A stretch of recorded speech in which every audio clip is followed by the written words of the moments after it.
Shri Chaitanya Manobishtam Sthapitam Yena Bhutale Swayam Rupa Kadamiyam Dadati Swapanantikam Vandeham Shri Guru Shri Yuta Padakamalam Shri Gurun Vaishnavamsya Shri Rupam Sagrajatam Sagana Raghunathanvitam Tam Sajivam Sadvaitam Savadutam Harijana Sahitam Krishna Chaitanya Devan Shri Radha Krishna Pada Sagana Lalita Shri Vishakhanvitam Namo Vishnu Padaya Krishna Prishtaya Bhutale Srimate Bhaktivedanta Swami Nitinamine Namaste Saraswati Devi Gauravani Pracharine Nirvishesha Shunyavadi Paschatya Devshtarini Vancha Kalpatarubhyascha Kripa Sindhubhyev cha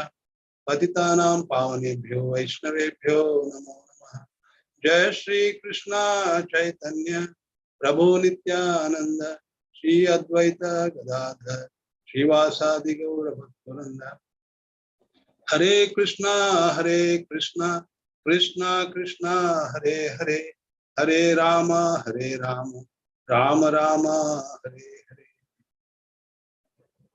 Hare Krishna. So last Tuesday we covered 3 shlokas from 7.1 to 7.3. So today we'll see from 7.4. But before we go to 7.4, I'll just do a brief recap. Are you able to hear? Are you all able to hear? Yeah. Are you all able to hear? Yes, Prabhuji. Yeah. Thank you. Yeah.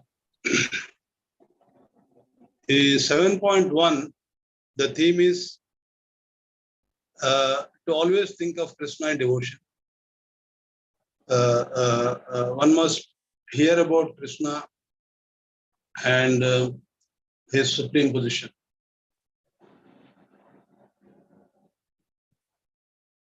How to know Krishna in full? Krishna explains in this verse. So first he says, hear from him, then practice Bhakti Yoga with mind attached to him and in full consciousness of him. Krishna begins by saying, Maya Sakta Mana, with mind attached to me.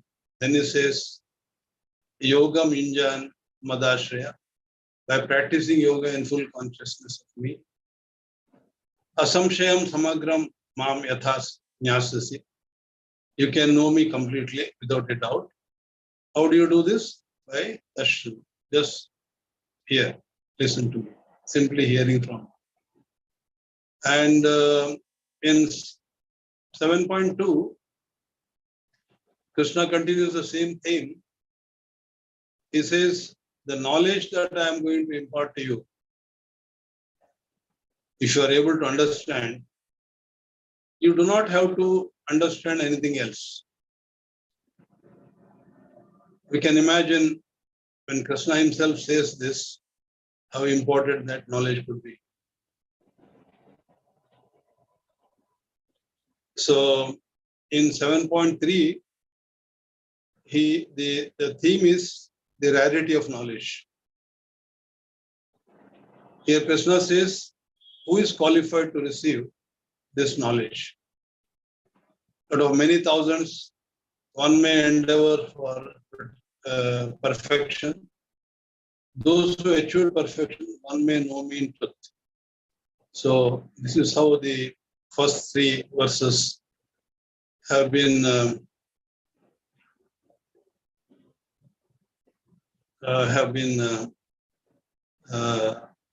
mentioned. The theme of those 3 verses. So there's a brief recap. Now we'll see. So that was in section 1. So now we come to section 2. Section 2 is from 4 to 7. We may not be able to cover all that. We'll see how much we can cover. The title of this section 2 is Knowing Krishna's Material and Spiritual Energies. That is 7.4 to 7.12. So in these 9 verses, Krishna actually explains that he is source of both the material and spiritual energies. Because all within our experience is a combination of these 2 energies. This information will enable Arjuna actually to see Krishna everywhere, even as he stands in the battlefield of Kurukshetra. So that is how probably he explains this, that he is the Supreme Lord. So you don't have to worry about it. So Krishna is the source of all potencies. And Krishna consciousness is active in every sphere. And the jurisdiction of Krishna consciousness extends everywhere. And one who knows Krishna consciousness is blessed.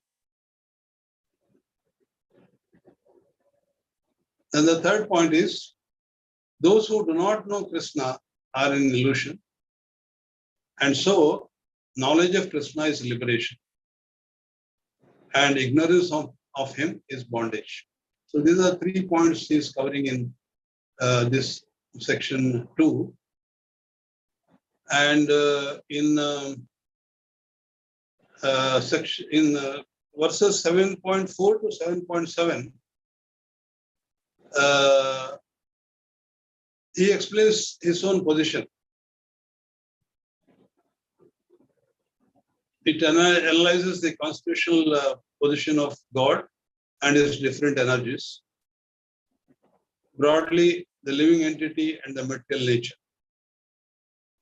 So 7.4 describes Prakriti, the material nature. 7.5, the Jiva, the spirit soul. 7.6 and 7.7, Ishvara, the supreme controller. So let us see 7.4. The verse goes like this.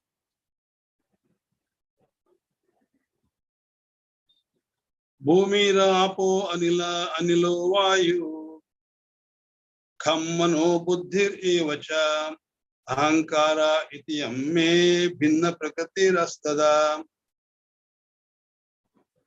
Anybody would like to recite? Bhumirapo nalo vayu kammano buddhi evacha ahankara ityam me bhinna prakriti rastada.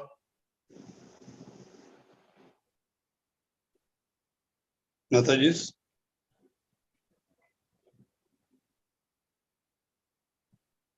Okay. So Bhumi means earth. We'll go to word by word meaning. Bhumi is earth. Apo, water. Anala, fire. Vayu, air. Kham, ether. Mana, mind. Buddhi, intelligence. Eva, certainly. Cha, and. Ahankaraha, false ego. Iti, thus. Iyam, all these. Me, my. Bhinna, separated. Prakriti, energies. Astadha, eightfold. Astadha. Translation. Earth, fire, earth, water, fire, air, ether, mind, intelligence, and false ego. All together, please mute yourself, please.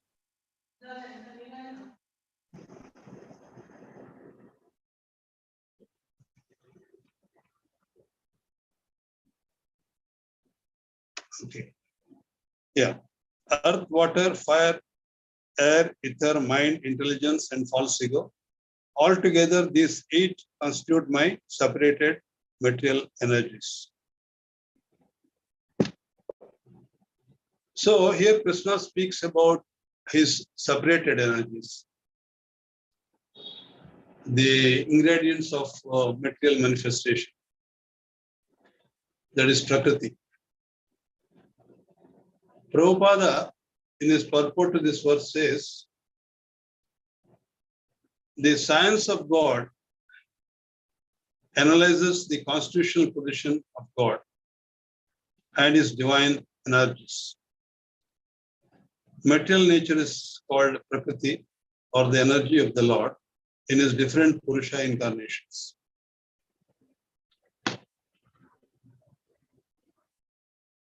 So the Supreme Lord is Purusha.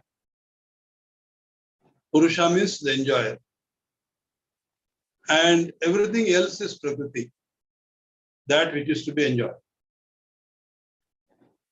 Prakriti is of two kinds. Material energy, which is called Apara Prakriti, and the inferior energy, or the inferior energy of God. And second one is spiritual energy, which is called Para Prakriti, or superior energy of God. Prakriti means energy. Both the Prakritis, energies, material and spiritual, are meant to be engaged in the service of the Supreme Energetic Krishna, who is the source of all energies. So Krishna in this verse is speaking about the material energy, Apara Prakriti, or the inferior energy. Apara Prakriti consists of 5 gross elements, namely earth, water, fire, air, ether, the Pancha Mahabhutas, and 3 subtle energies, subtle elements, namely mind, intelligence, and false ego. False ego means ahankara. These 8 elements constitute the entire material creation we see, and also that we do not see. Many things we cannot see. So Krishna has empowered this material energy to move separately and independently of his direct control. So thus, it is called separated or Bhinna energy of the Lord.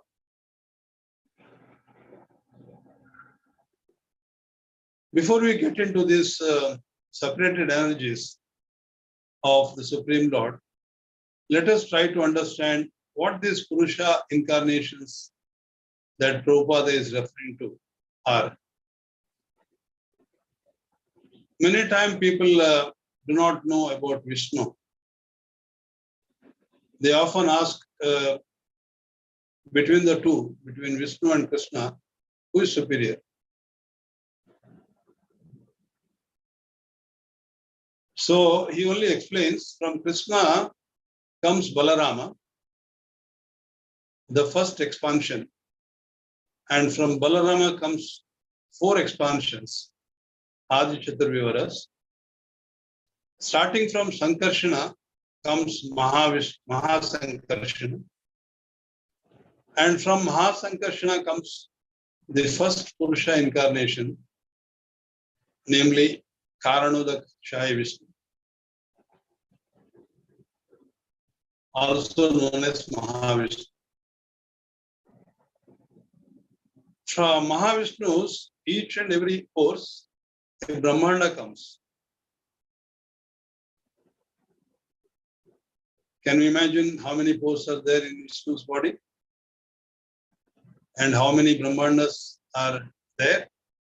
There are infinite Brahmandas, infinite pores. So now, when Brahmandas are ready, Mahavishnu enters these universes with another incarnation, or incarnates himself in another form called Garbhoda Shai Vishnu. From his navel comes Brahma,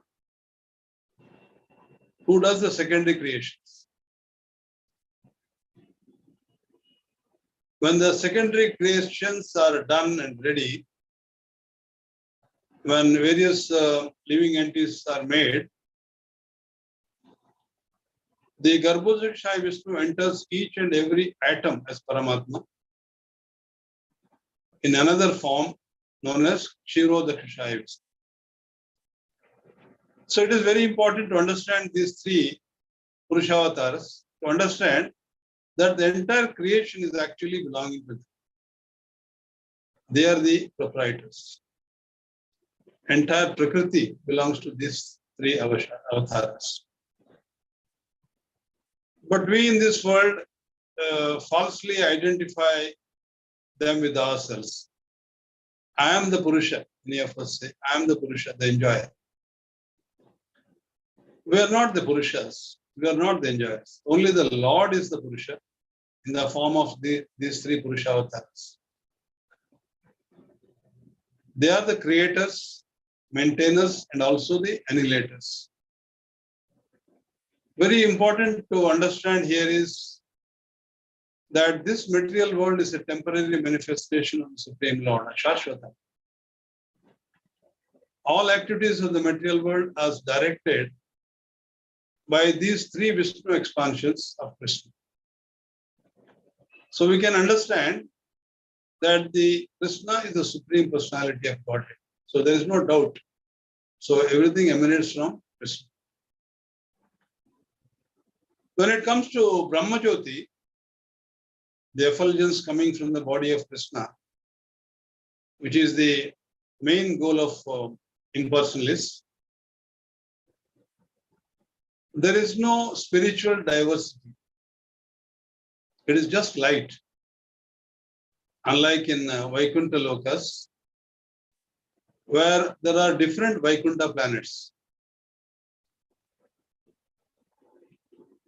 In Brahma Jyoti, it's just light. There is no diversity. See, Paramatma manifestation is also temporary. All pervasive aspect of Kshirodakshaya Vishnu. They are not present in the spiritual world. Paramatma aspect is not present in the spiritual world. Therefore, the factual absolute truth is the Supreme Personality of Godhead, Krishna. To understand Krishna is important and not Brahman and Paramatma.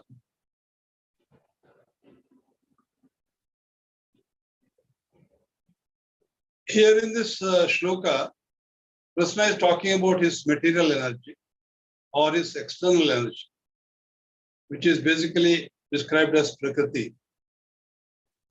That actually constitute what we see around. Everything is made of these elements, basic elements. And who is actually giving these basic elements? Obviously, Krishna. Everything in this world belongs to Krishna. So Krishna is making it very clear that he is the proprietor. So what are these basic elements? Let us try and understand it now. The description ranges from gross to subtle. From these 8 elements come the 24 elements that will be explained in chapter 13. The first five gross elements are associated with their sense objects. The 5 gross elements are, as we have seen, earth, water, fire, air, and ether. Krishna is mentioning the grossest elements first. He talks about, first he says earth, then water, then fire. These 3 are the grossest elements. Air and ether he mentions later. They are subtler. Krishna is mentioning the grossest elements first because when we are talking about these 5 gross elements, we also understand that they are associated with 5 sense objects. What are they? They are the sound, touch, form, taste, and smell. So when it comes to ether, sound gets propagated through ether. We can feel that. Then when it comes to air, there is another quality that gets added that we can feel, that is touch.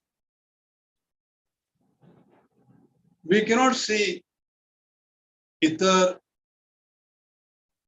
ether or air, but we can feel the sound, we can hear, the touch, we can feel. After that, moving forward, when you talk about fire, one can see the form also. So the form aspect gets added. Then when it comes to water, in the water, taste aspect gets added. And the next one, that is earth, the smell or fragrance aspect gets added. So the Pancha Mahabhutas plus their sense objects, namely earth along with fragrance, water along with taste, fire along with form, air along with touch, and ether along with sound, add up to 10 elements. Mind, intelligence, and false ego. False ego is aham buddhi, I and mine, mama and mameti. This false illusion that we have, that I am this body and everything connected to this body belongs to me. So this is the aham. So the false ego. So with these three, mind, intelligence, false ego, the total comes to 30. We move on. Then from false ego comes 10 different senses, 5 knowledge acquiring senses, and the 5 working senses. What are those knowledge acquiring senses? 1, the ears, the skin, the eyes, the tongue, the nostrils, and what are the 5 working senses? The voice, the hands, the legs, the anus, and the genital. So that equals 23. These 10 aspects get added to 13, so that makes it 23. Finally, we add Mahat Tattva, the total material creation, the 24th element, which is also the cause of falsehood. So in this way, Krishna is very nicely describing the basic elements that constitute the entire material creation. One thing that we need to understand from this shloka is that I am not the Purusha that we already discussed. I am not the enjoyer. Krishna is the enjoyer, and to whom everything belongs to. Maybe there is a house in my name, or a car in my name, or whatever it is. But we have to understand that without these 24 elements, it is not possible to possess anything. Even this body does not belong to us. It's not ours. It's made of Panchabhutas. The material universe is composed of innumerable causes and effects. Since Lord Krishna is the cause of all causes, all secondary causes and their effects are ultimately non-different from the personality of Godhead. If he is the cause of causes, all secondary causes also are non-different from him. This understanding constitutes the real knowledge, jnana, which is essential for perfection of one's life. That jnana we have referred to earlier in the previous verses. So all these material elements are called apara, inferior. Because, why they are called apara? Because they lack consciousness. Material world is only sucking Jiva's energy for us to worship and come closer to Krishna. To the extent one makes his position secure in this material world, to that extent he will face difficulty in going near Krishna. Matter by itself has no existence. It's always dark. Therefore, to lit it up, we require sun. Krishna tells Arjuna that in the spiritual world there is no sun. There is no moon, not even fire to lit up that place. It is effulgent on its own. Krishna's own effulgence makes it effulgent. The second difference between material world and spiritual world is in the material world, Jivatmas take birth and after some time they disappear. All those who take birth have to die one day or the other. One who dies will take birth again. So this is the rule in the material world. But this is not the case in the spiritual world. So there are stark differences between these two worlds. So the material world is constituted of material energy, but is being sustained or driven by the spiritual energy. That is the souls who are wandering in different species of life in this material world. Now in the next shloka, Krishna will speak about the superior energy, Parashakti, Prakriti, the aggregate of all individual spirit souls, Jivatma. So we'll see the next verse, 7.5.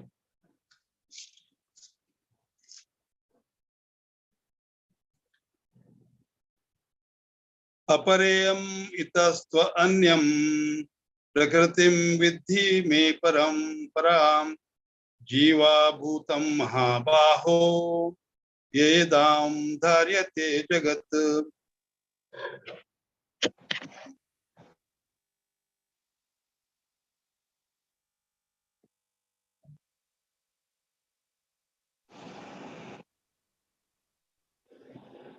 Anybody would like to try reciting this verse?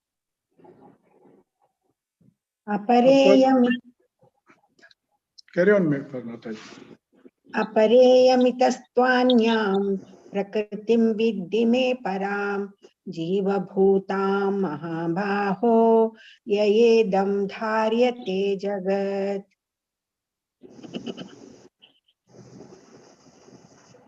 Apareyam itastva anyam prakritim vidhi me param jiva bhutam mahabaho yayedam dharyate jagat.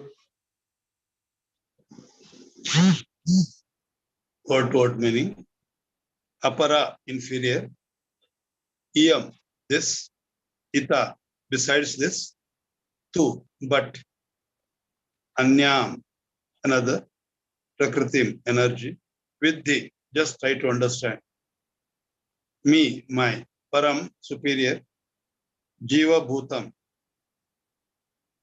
Jiva bhutam, comprising the living entities. Mahabaho, O mighty armed one. Yaya, by whom. Idam, this. Dharyate, is utilized or exploited. Jagat, the material world. Translation. Besides this, O mighty armed Arjuna, there is another superior energy of mind, which comprises the living entities who are exploiting the resource of this material inferior nature.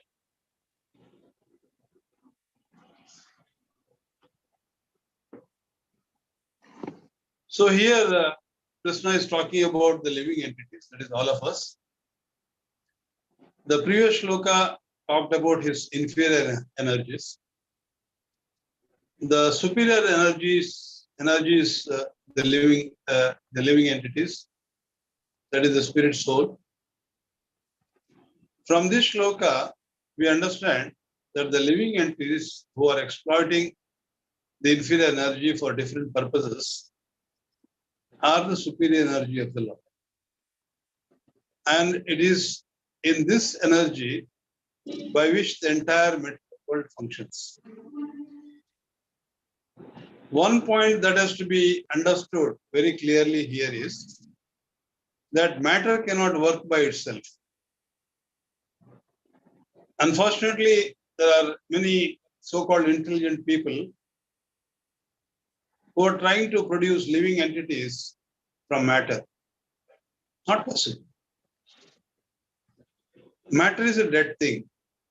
Only when the superior energy enters or uses matter, the matter gets used. Matter by itself cannot do anything. So here Prabhupada states the cosmic manifestation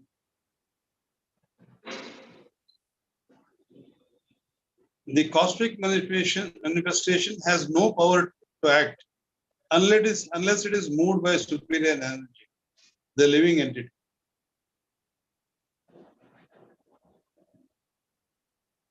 But at the same time, we have to understand that even those living entities are not independent. They are exploiting inferior energy, but they also are controlled by Lord, the energetic. They have no independent existence. This is confirmed in verse 18.61. Ishvara sarva bhutana taddeshe arjuna tisthati. Brahmayan sarva bhutani yantra rodhani mayaya. Which means the Supreme Lord is situated in everyone's heart, O Arjuna, and is directing the wanderings of all entities who are seated on a machine made of material energy. Machine is body. Therefore, all the activities of living entities are directed by this super soul. So, the inferior energy is controlled by the superior energy, and they are controlled by Krishna.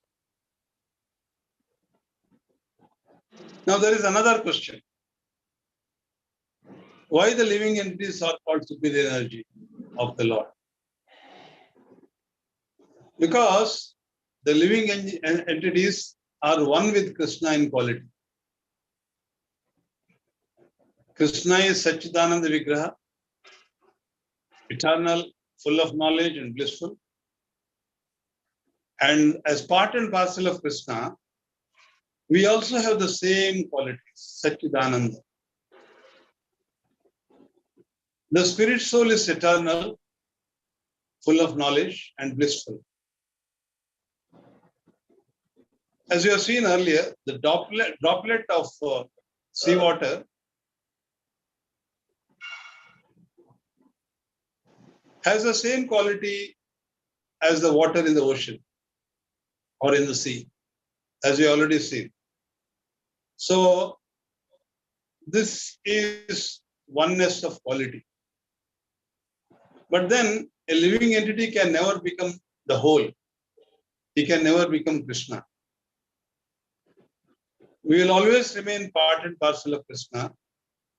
And Krishna is that whole or the entire infinite personality. We are very, very small Anu and can never become Sindhu.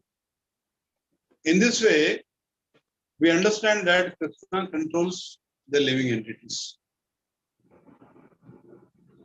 So Prabhupada also says here,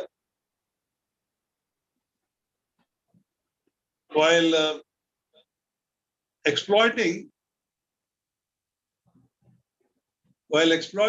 the gross and subtle energy, inferior energy, that is matter, the superior energy, that is the living entity, forgets his real spiritual mind and intelligence. The forgetfulness is due to the influence of matter upon the living entity. So we are stuck with this very badly.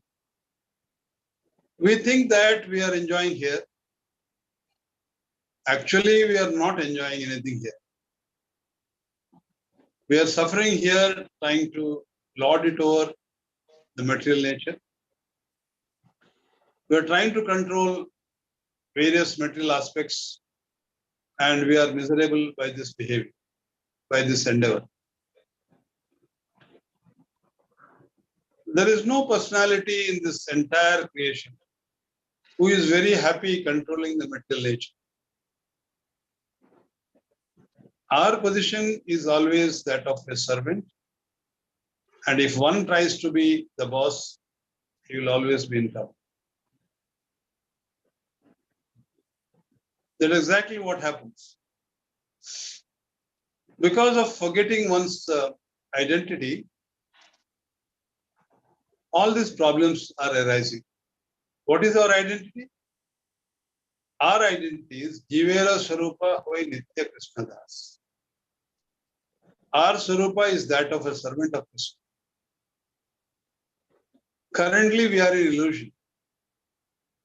But once we are free from that illusion, that is, when we realize that what our constitutional position is, we will be liberated from all material ideas, including the conception of becoming one in all respects with God. So, Prabhupada nicely concludes here, saying, therefore, one may conclude that Gita confirms the living entity to be only one of the multi-energies of Krishna. And when this energy is freed from material contamination, it becomes fully Krishna conscious or liberated. So when we practice bhakti by chanting Hare Krishna Mahamantra, the contamination is removed. And with the passage of time, by the mercy of Krishna and the mercy of Guru, we will realize our constitutional position as servants of Krishna and make progress and attain perfection. So next verse, we still have some time.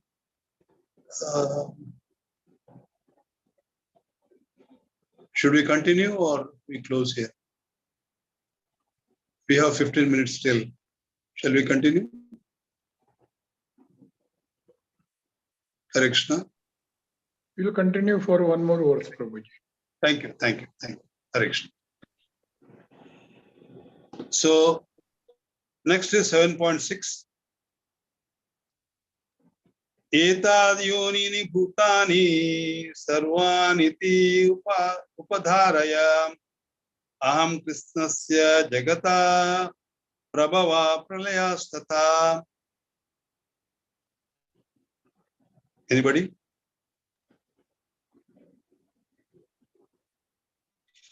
If nobody, I will continue with the word by word. Etat, these two natures, Yonini, whose source of birth, Bhutani, everything created, Sarvani, all, Iti, thus, Upadharaya, no, Aham, I, Krishnasya, all inclusive, Jagata, of the world, Prabhava, the source of manifestation, Pralaya, annihilation, Atha, less. So all created beings have their source in these two natures. Of all that is material and all that is spiritual in this world, know for certain that I am both the origin and the dissolution. So after describing the inferior and superior energies in verse 4 and 5, now Krishna is going to describe about something higher, that is about himself, the Ishvara Tattva, the supreme control. Krishna is saying, Etadi yonin bhutani sarvani. So all that exists or all that is created belongs to either of these two categories. What are these? Matter and spirit. I am the master of these energies, both of these energies. Krishna is further saying, Upadharaya aham Krishnasya Jagata Prabhava Pralaya Tatha. Everything that exists, know for certain that I am the origin and the dissolution. He establishes this supremacy over anything and everything. So this is a statement that is made by Krishna, where for the first time, Krishna is talking about his original identity of being the Supreme Personality of God. We have understood that everything that exists can be categorized into two, namely matter and spirit. One thing we must understand here is that matter grows only when the spirit enters that matter. Very simple example is the fetus in the womb of mother keeps growing. How is it growing? Because the spiritual soul has already entered the womb of the mother, and that is how the entire material body keeps growing in her womb. And that is how we also see a person faces different phases of life, from childhood to boyhood, boyhood to youth, youth to old age. Why this is happening? Because the spirit soul is there in our bodies. It's already there. Spirit soul has to be there, then only it grows. The body grows, it changes. Now suppose the child dies immediately after its birth. Is there any probability that that particular body will grow from childhood to boyhood to youth? No, because the spirit soul is not there. It has left the body. Spirit is the basic field of creation, and matter is created by spirit, as Prabhupada says. So one thing that is very clear is that the spirit, when it enters matter, matter grows. So never ever it will happen that in between somewhere the spirit will actually come. No, the spirit enters in the initial stage itself. And that is how the matter grows. This point that spirit is not created at a certain stage of material development is a very important point to note. It is always there in the initial stages, not somewhere in the middle of development. Development doesn't take place without the spirit soul. It is not that the child starts growing and in between the spirit is added. No. Spirit is already there, and that is how the baby starts growing. Another point that Prabhupada mentions here is about the entire universe. How this entire universe is working. For this body, we know that there is this spirit soul in our heart.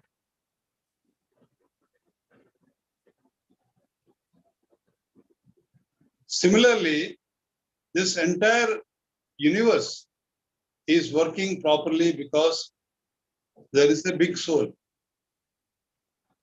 What is this big soul? Big soul is Lord Krishna. That is the Purusha Avatar, the super soul of the entire universe. And who is the super soul of the universe? Garbhodakashaya Vishnu, as we have discussed already. That is how this universe manifests and works. Therefore, Prabhupada says, spirit and matter, which combine to manifest this gigantic universal form, are originally two energies of the Lord. And consequently, the Lord is the original cause of everything. These two energies, spirit and matter, come from Supreme Personality of Godhead, Krishna. There is no second thought about this. It is Krishna who is the creator and who is the origin and the cause. So Prabhupada gives a nice example here. He says a fragmental part and parcel of the Lord, namely the living entity, may be the cause of a big skyscraper, a big factory, or even a big city, but cannot be the cause of a big universe. The big cause is the big universe. Of the big universe is the big soul or the super soul. And Krishna is the cause of both big and small souls. Therefore, he is the original cause and of all causes. Very, very clear. There's no doubt left. So Upadharaya also means dharan karna or to maintain. So Krishna is that only maintainer. This is confirmed in Katha Upanishad, which defines Bhagavan. Nityo nityanam chetanas chetananam eko bahunam yo vidadhati kama. Which means, among all eternals, he is the primeval eternal, the first eternal. Among all conscious beings, he is the first conscious being.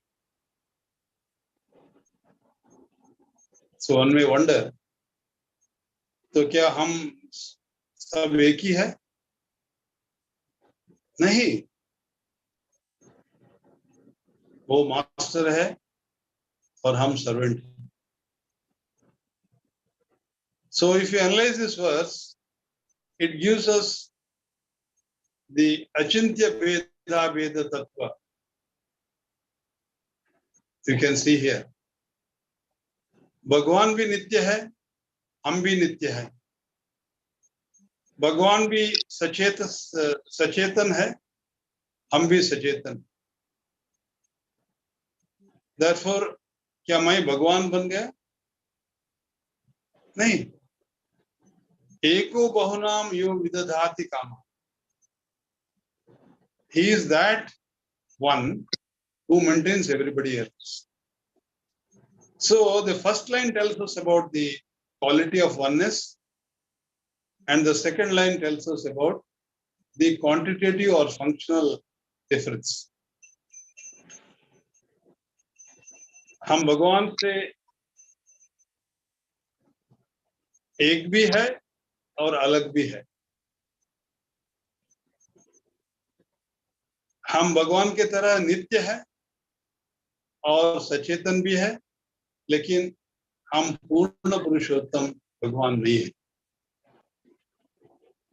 अगर जीव इतना समझ ले और भगवान के सेवा में तत्पर रहे, so he is the most fortunate. This is very important thing for all of us. So it is therefore clear that Krishna is the cause and original source of this universe and cause of its dissolution also. This is the third point is mentioned. Krishna is giving a foolproof statement. सब कुछ मुझसे ही आता है. There is no confusion about this supremacy. So it is so very easy that we just take shelter of it. For this, what is required? What is required is only humility and attitude. If you acquire these two qualities, it is very easy to take shelter of love. But is it easy to acquire these two qualities? No, it is very difficult to acquire these qualities. So long as we have envy and false ego residing in us. Those two material qualities completely cut or negate the spiritual qualities of humility and gratitude. जहां पर ईर्ष्या और अहम है, वहां पर नम्रता और कृतज्ञता वास नहीं कर सकता. So our effort should be to get rid of these two elements that block our progress in spiritual life. Once this entire material world is dissolved or the devastation takes place, what happens to the material living entities? All the living entities actually take shelter of Krishna's body and they rest there for some time until the next creation starts. So in this way, we understand these two categories, that is spirit and matter, are nothing but the products of creation of Krishna, and the dissolution is also Krishna. So I hope we have understood the supremacy of Krishna. So Krishna is going to make a very, very strong statement in the next verse to counter some people's argument and doubt about his supremacy. We will see the next verse, 7.7, in the next class. Hare Krishna. Thank you very much. If you have any questions from there, Prabhu, and I will try to explain, answer.